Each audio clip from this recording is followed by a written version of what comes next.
नारायणपेट से एक खातून का अगवा और कत्ल का वाकया पेश आया। तफसीलात के मुताबिक नारायणपेट टाउन में वाक़े बीसी कॉलोनी से ताल्लुक रखने वाली 50 साल करे अम्मा नामी खातून गुज़िश्ता 3 दिन से लापता थी। लापता करे अम्मा के अरकान खानदान की जानिब से पुलिस स्टेशन में गुमशुदगी की शिकायत दर्ज करवाई गई थी। बताया गया है कि 2 अफराद बाइक पर आए और करे अम्मा को बाइक पर बिठा कर ले गए और शराब नोशी के बाद करे अम्मा को वजनी पत्थर डालकर हलाक कर देने के बाद नाश को नजर आतिश करने की भी कोशिश की। मुल्जिमीन की इसी कॉलोनी से ताल्लुक रखने वाले नरेश और नारायणा की हैसियत से शिनाख्त की गई है। पुलिस ने इस सिलसिले में एक मुकदमा दर्ज करके तहकीकात का आगाज कर दिया। कॉलोनी के अफराद ने इंसाफ का मुतालिबा करते हुए पुलिस स्टेशन के रूबरू धरना मुनज़्ज़म किया।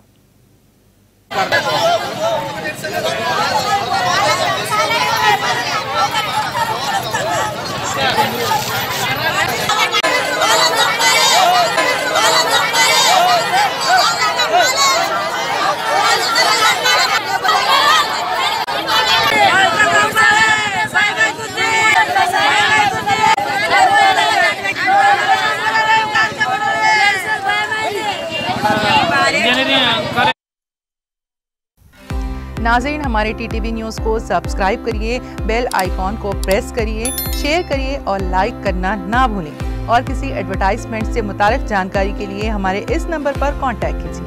हमारा नंबर है 9550102020।